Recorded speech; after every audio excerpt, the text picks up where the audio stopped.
Paul, I want to start with you. I don't know if you're not the biggest city in the world, but you're the most crowded and advanced one, and everyone looks at Manhattan, etc., as at the center of the world, what happens in Manhattan, etc. And you have all the problems possible in the world, from violence to terrorism, and I won't go back in history. How do you do it? What's your outcome? What did you study? How do you gather all that information, do that to, as we said, do those projects to ensure bigger security for citizens, visitors, tourists, everyone who's going through that huge, big apple of New York City? Wait, change, okay. It will work at the end. There you go. First of all, thank you for all of that and for having me. So that's a very large question, as you might imagine. I think that the NYPD came to a few realizations in its recent history, relative recent history, let's say over the last 20 years, that have made a lot of difference. And it has enabled us to drive crime down about 82%, especially index crime, violent crime, and also to attack the issue of terrorism simultaneously. One of the things that the police department did was, and it's one of the things that's been mentioned on this panel already, is to ensure that the police department resembles as closely as possible the city that we police. So the NYPD currently is a majority-minority department, which I know sounds a little bit contradictory, but there really is no substitute when you are endeavoring to engage the public in the work that the police department does. There's no substitute for having the public and the police look the same, speak the same language, have the same priorities. The public won't come to the police. We won't be able to leverage the abilities of the private sector if they don't trust the police. And it's undeniable that there have been periods in the past where that was maybe not always the case. So beginning with some of the prior administrations and continuing today, there's been a great deal of outreach done so that the police department is as diverse as the city. The result of that is that not only do you get more crime tips, more terrorism tips, not only do you get more police officers signing up that come onto the police department that look like the public they serve, but they have abilities that we wouldn't have had in the past. If I need an Urdu speaker, if I need a Pashto speaker, if I need somebody who speaks a dialect of Arabic, those things are available to me. The NYPD has several hundred languages, including some very remote tribal languages, because New York is so diverse. So one of the things that we often say is our diversity is our strength, and I know it sounds like a little bit like a cliche, but as somebody who has to do this stuff all day, every day, I can tell you that operationally it really is. But I want to a quick follow-up on that. I believe it's much harder than you say, and you don't want only the people to assist you, as you said, to tip you or even to believe that you work for them and not against them.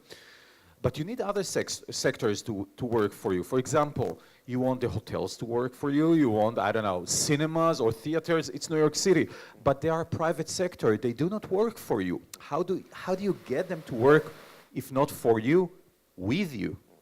All right, so I'm glad you asked. So after 9/11, the police department put in some very specific programs to address precisely what you're alluding to. And the program that touches on what you're saying now is called NYPD Shield.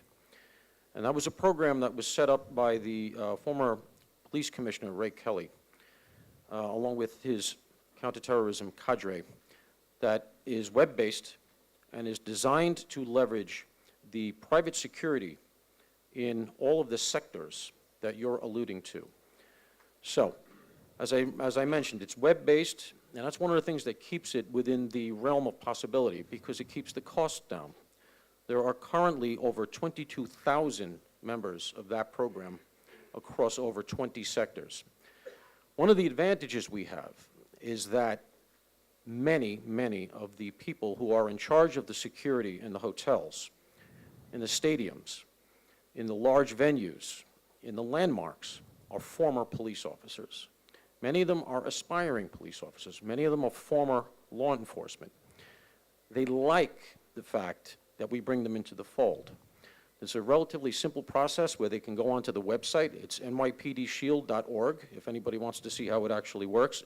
The program is currently being mimicked in, that I'm aware of, 2 cities around the world. Antwerp is starting it, as is We have representatives from Antwerp. They spoke to me before, yeah. So both Antwerp and Melbourne, to my understanding, are standing up their own versions of it. So on NYPD Shield, you sign up as a security officer. So what do you get? We don't tweet. This is not a Twitter platform, all right? This is not something that's for the general public. This is for the people who work in private security so that they can talk to us, tell us things that they're seeing, help us with their expertise, the layout of their buildings, trends that they're seeing in their sectors, what they get from us. They get updates on issues of concern, events around the world. Something like the Vegas shooting happens, they want to know, should I be worried about this? We send out very quick emails with an overview of what's occurred. There are weekly counterterrorism briefs that go out to them to let them know what's going on. There's also courses. We have college-level courses, university-level courses that are either on the website or they can actually, if they're in New York, which most of these folks are, can come and get instructed in person. Once a year, we hold a conference. We bring them all in together so they can meet each other and us. It's a very congenial atmosphere, and it makes them part of the team. Thank you very much. Christian Specht, heading the municipality of Mannheim. You're quite an advanced city in Europe. How do you combine between the private and public sectors and get them to work together for that goal of public security? What needs to be done? What do you do differently than others that makes it work in Mannheim and doesn't work in other places, for example? I'm not sure that if we work so differently, because I see a lot of colleagues, for example, a lot of German colleagues are here and have the opportunity to share their experience with you, and we more or less all the European cities has the same problems. The increase of criminality, for example, in the streets, for example. And and of course the question, for example, why young people, very well integrated from the 3rd generation of immigrants, leave Germany and try to fight for ISIS, for example. So that's a question for the mayors in what's going wrong and what can we do against this development. And you know, for a mayor, you have different aspects. We are not Secret Service people. We are not the state police. So we have to see the whole complexity of our multi-ethnic society, and we have to address special measures. For example, in our safety strategy, it's the idea to promote social cohesion, the social cohesion in our society. And therefore, we work together with a lot of private sector, also companies, but also private. For example, give me an example. What kind of private companies? For example, we the big enterprises like BASF, for example, is the biggest chemical site. So we try to foster them to create jobs also for immigrants. To get involved also in neighborhoods. So because all the big companies, they should be interested in what's going on in their neighborhoods. So if we want to avoid attacks, for example, you have to have a surrounding knowledge about your Islamic community. For example, our chief of command of the police is every week we have a meeting with the whole board or with the city board to discuss every topic of the agenda of the city, for example. And how much do you know of your citizens? Because one of the dilemmas currently is you can get each and every piece of information. It's easy in the cyber world, but you want to live private life. That's right, but sometimes we have the impression we are very close to the people, because if you have this kind of organized Islamic community which meets with a city, with the police, so you are very close to this information. and sometimes we can bring this together with the information from the state police. So you have kind of a, you can map this. We also start a project. We just started. It's a startup from Israel. It's Send City, for example. They research, for example, the social media and to see where incivilities, for example, take place in your city. You can map this, and so you can react in advance, for example. So we try to start it. It's not so easy because our German legislation for the right to informational self-determination is not so easy to handle. But nevertheless, you have the technological part, but also you have the human factor. Okay, Daniel Lawrence from Madrid. I visited a couple of weeks ago your beautiful city, not for the first time, which I love very much. One thing that is very, very visible in Madrid is that it became a very safe city. In the past, you used to have terror attacks from the Basque terror movement, and then you had a horrible Al-Qaeda attack in 2004, if I recall, leaving something like 200 fatalities. Currently, Madrid is very, very safe. It's easy to feel. You walk Madrid and you feel safe. What did you do? How do you do it? What should be done to keep it? Because it can turn the other way around like that. Well, as you said, Madrid has a long history with terrorism because of the national terrorists we had in the Basque Country, and then the terrible attacks from 11 March 2004. And really what we had is a lot of experience in counter-terrorism because of the 40 years the national terrorists we had in Spain. So we really had a good system of intelligence, but that is more a national competence that, of course, the city of Madrid has to help with that. And that's what we try to do. Of course, the main goal to get these safe cities because of this good intelligence we have and all experience against terrorism, but also, of course, is the way we try to tackle all kinds of criminality in the city through prevention measures. And that's, I think, the key question. And today is very important because we think about all these issues that we have to rethink our strategy against the threats we have, because it has changed totally.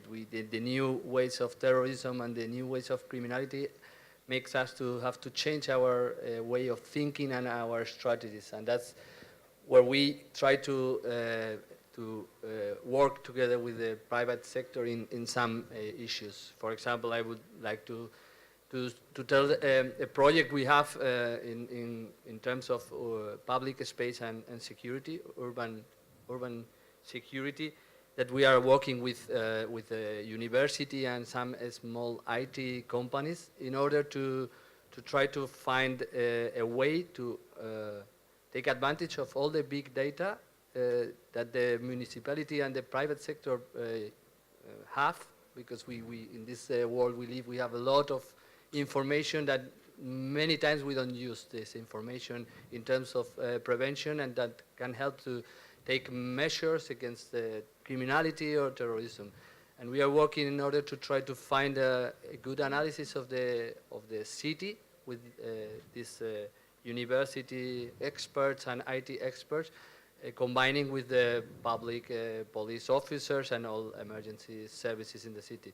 And the second point in this project is to try to find new measures, for example, anti-ramming measures. We have these terrible attacks in Barcelona, in Nice, in Berlin, with trucks ramming people. That it's a terrible new ways of terrorism. And we try to find a way to integrate these anti-ramming measures in the architecture of the city, in order not to be so visible and that the people will feel safe without thinking that the city is a fortress. And how much of assistance you get from the citizens, the people of Madrid? Because you spoke of your role and you spoke of IT experts and academic experts and private sector, but that's the citizens themselves. Do they take part? Do they assist you? Because we heard here from Paul the necessity of people calling, giving tips in preventing, does it work the same way in Madrid? Yes, of course. We one of the other ways we try to do is to integrate and to implicate the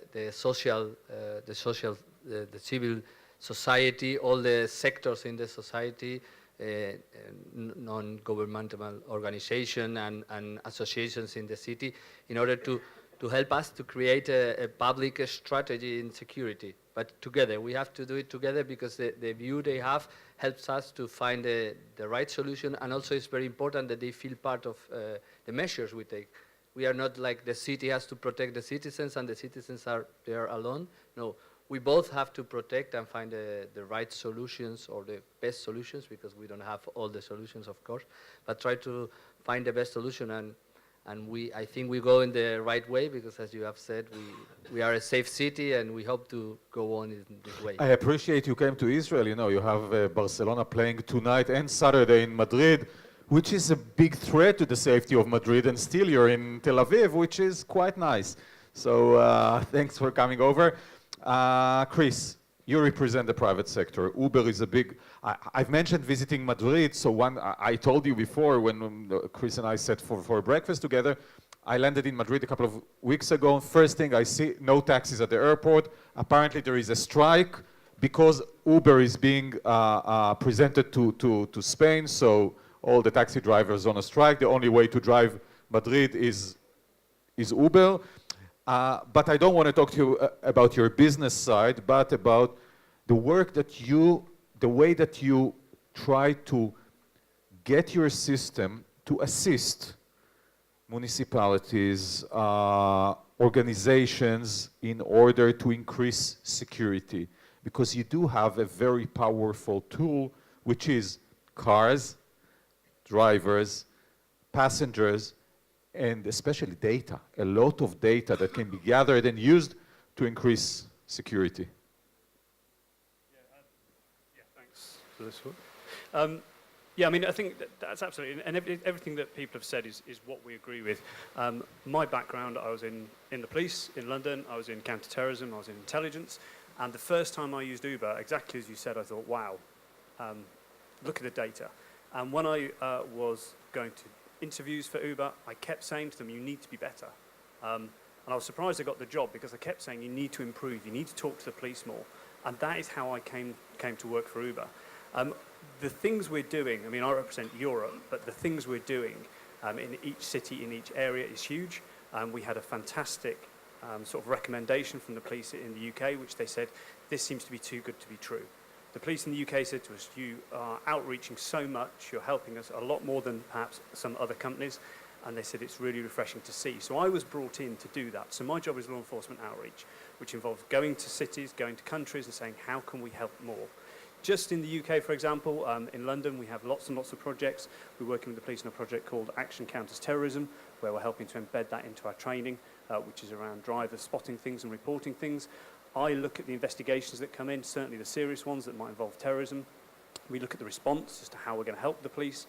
In some cases, we will go back to whoever has told us something and said, you know, have you told the police this? And sometimes if they're not very sure, we will say to people, can you provide us with the reference number? And in cases, we will reach out to the police and say, we're aware of this serious investigation involving terrorism, can we help? We also have points of contact in national counter-terrorism across Europe, where we will reach out to them and say, look, these are the things that we provide and this is how we will do it. So there's lots of ways that we proactively reach out, and I think we're doing a very, very good job. It's obviously not just the RISE sector, we also deliver food as well, but as you said, it's data. And on one hand, we have the privacy of our customers, which is very, very important, but on the other side, we have how law enforcement can access the data through correct legal process. But still, sorry for interrupting. Where do you draw the line? Because when I land anywhere in the world and I order Uber, you need to keep my privacy. I don't want anybody to know. And if you collaborate with the police in New York, in Madrid, in Mannheim, you work against me. Why do you share my private information with someone who's not entitled? I gave it to Uber, I didn't give it to the municipalities all over the world. Well, first of all, I don't think we're working against you, we're working with you for safety. But the second thing is the police, we have to have correct legal process. And what I often say to officers is we don't want more requests, we want better requests. Because when officers know and when the police know how they can access us and what data we can assist them with, and we have case studies of where we have assisted, which we're now building up all over the world, the legal process that comes in is better. And initially we might have officers saying, give me everything. And we can't give everything of your data, you're quite right. And by showing the police how we can work with them, we narrow it down. So across the world we have a 24/7 response team, the law enforcement response team. That is there 24/7 for every country to contact. It's normally people with a legal background who access the data and send it back in a correct legal format. Beyond that, if a particular city is having problems, a particular country has problems, we have people doing law enforcement outreach, such as myself, all over the world, we will go and visit that country. And while I was sitting out there earlier, I've just volunteered to go to 2 other countries as soon as possible where we can engage. So it's 2 levels. It's the proactive bit where we say to the police, how can we help? But it's also the response. And for example, one of the things we've done in London is we've had National Counter-Terrorism Police come in and train our documents team. So they've raised questions around how do we validate documents around our drivers and our couriers. So we said to them, great, please come in and show us. And they've raised some issues, some intelligence that they have, which our team have taken on board, and we have put our documents team through counter-terrorism training. So really, we like to say to counter-terrorism police and policing, the answer is yes, what's the question? But it has to follow a legal framework, of course. So thank you very much. I was told that, by the way, many of you want to speak as well and or raise questions, etc., etc. Tomorrow at 4, I believe, the session will continue with many of the participants here, so feel free to join. That will be tomorrow. Up till now, I ask you what you are doing currently or have been doing. Paul, I want to ask you to look future-wise and tell me what should be done, because you do not, you do not sit and say, okay, we're safe and sound. It doesn't work that way. You have many problems in New York, and we have them all around because you see the diversity of people here. The problems are more or less worldwide, they're common. What do you offer? How do you look at the future? What should be done? How technology can be used and assist you? Because if there is one huge change in the past few years, that's the cyber world, technology world that enabled you to become from a very unsafe city. I remember the times that it was very unsafe to take the subway in New York, to become a very safe city, which is a new phenomenon.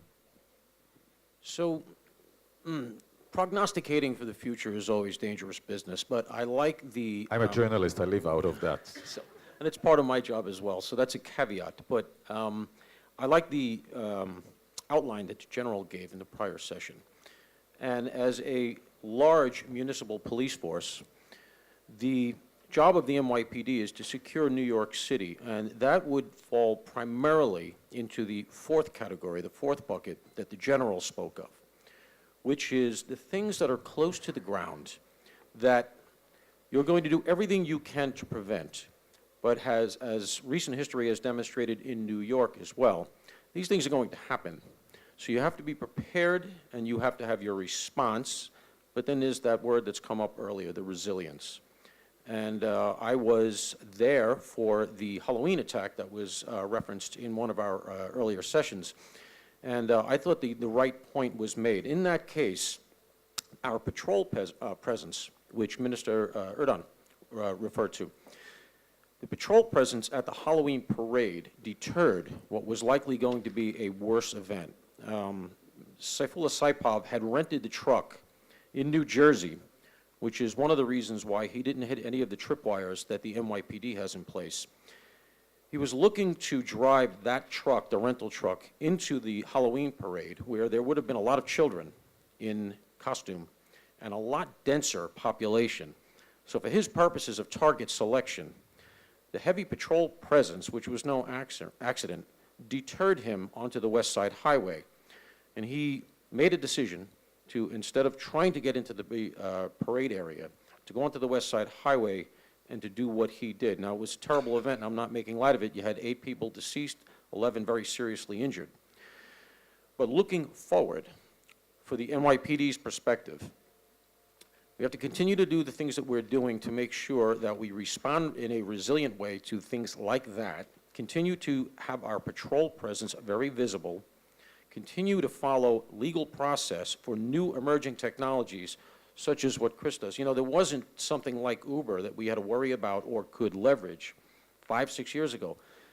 You know, there's an old saying that the legal profession is generally about 10 years behind the technology. It's too long. It's too long a lag. My section of the NYPD is very heavily lawyered, and we do everything we can to make sure we're leveraging all of the new technologies. One of the things we're worried about, as I think has also been mentioned here today, drones. This is an emerging technology that is still in its infancy. There will be a point, looking forward, prognosticating, where a lot of our trouble is going to come from above. And that is something that we really... You live in New York, you had your share of troubles coming from above. Well, aside from that, we are beginning to see, as we saw recently at Gatwick, drones... Which was shut down for a couple of days because of drones. So talk about a low impact. Now, there was no loss of life, thank God, but the economic impact of something like that is a very low-level event that is very disruptive. So that's a very good example. The laws in America and in New York are not highly developed yet vis-a-vis drones. So if we're looking forward, that's the kind of technology, as we do all the other things I've mentioned, we're going to have to try to close that 10-year gap so that we can do the right things to stop the newly emerging technologies that pose a threat. So I'll ask you the same question, Mayor Specht.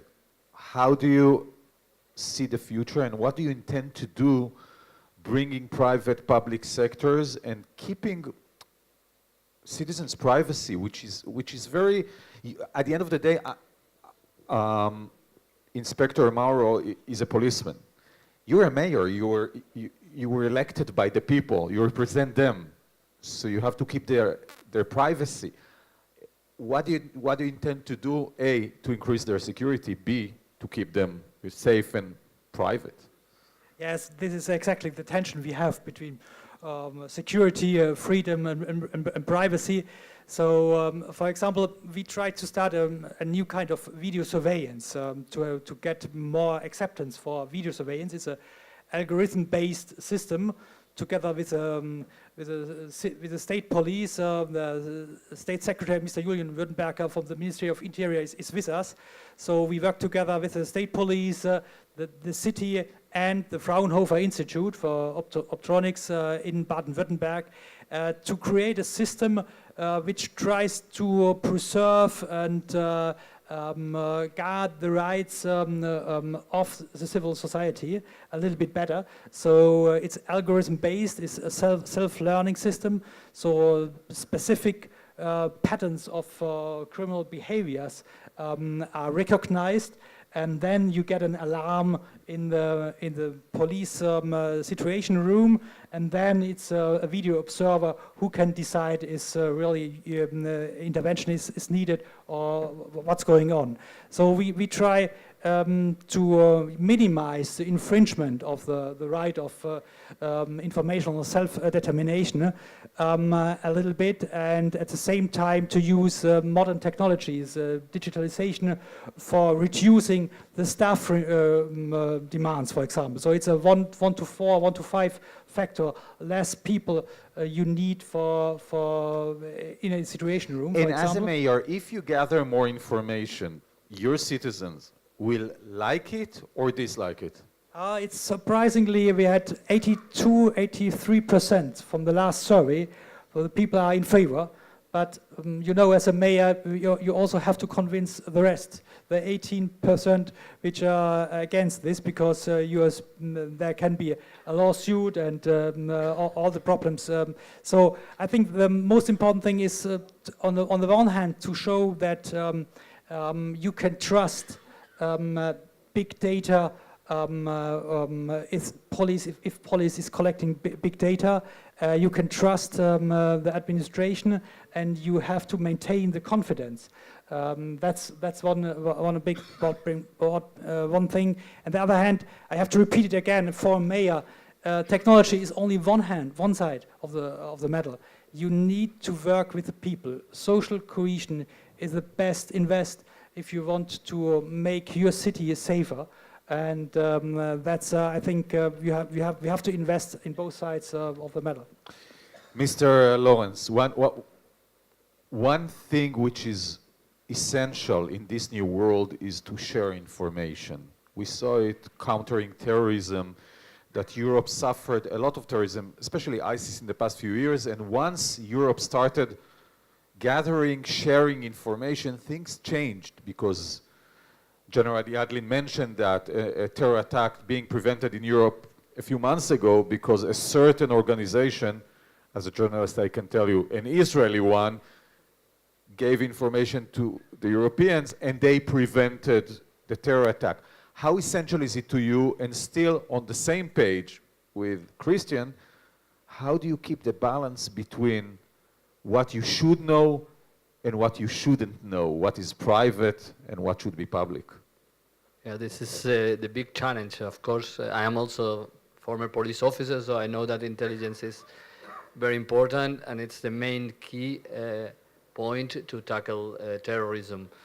And of course, we are working, and it's what I explained before, how we can use all the big data from stakeholders and also from the municipality services in order to increase the security. But at the same time, you know that in Europe we have a very strict data protection legislation, and it is difficult sometimes to try to find the balance between this freedom of the people and the security. So this is the big challenge, and that's what we are working on. But one good thing is that we have found out that the population nowadays, our citizens, are more keen to give some of their freedom in order to receive more security. The threats we have today are bigger maybe in terms of terrorism attacks and the kind of attacks we suffer, so that people are able to say, okay, we leave some of our freedom and we want more security. That's a good thing, working together with the civil society to find this balance between freedom and security. Chris, I want to sum up with you, unless any of your fellows have remarks, and ask you, the advantages are visible, but try to be frank with us. What are the disadvantages, and how do you prevent this new world from becoming a big brother? Yeah,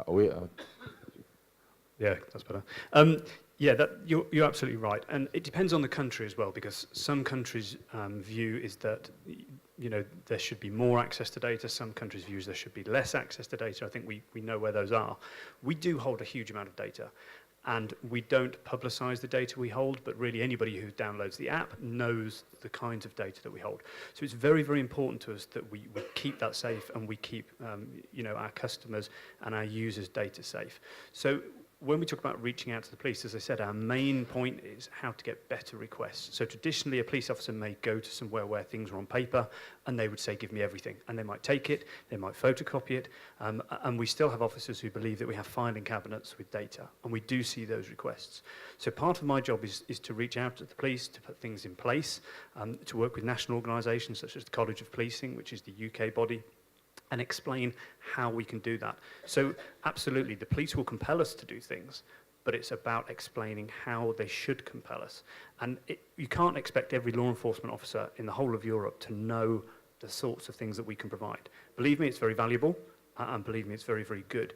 But when we get requests for minor incidents, and then we get requests for major incidents, we clearly have to triage what is valuable and how we should provide. Just tell us what's minor to you, what's major to you. Major obviously is terror attacks, etc. That's obvious, but what's minor? So one thing that we have had is we've had an officer asking for lots of data for somebody who was pushed over, and they were asking for a huge amount of data that really wasn't proportionate. And if you say to one officer no, the officer's likely to be offended, and that's not the way to approach it. So we build partnerships, and we speak to the force, and we speak to the country's regulator of the police, and we say, look, you set the rules. We want to be regulated. How should the police approach us? And we look for that legal process. And in some cases, the police will ask us if we will provide something, and we will go back and say, no, this needs to be on a legal process. And the way it works is that we are compelled to do something.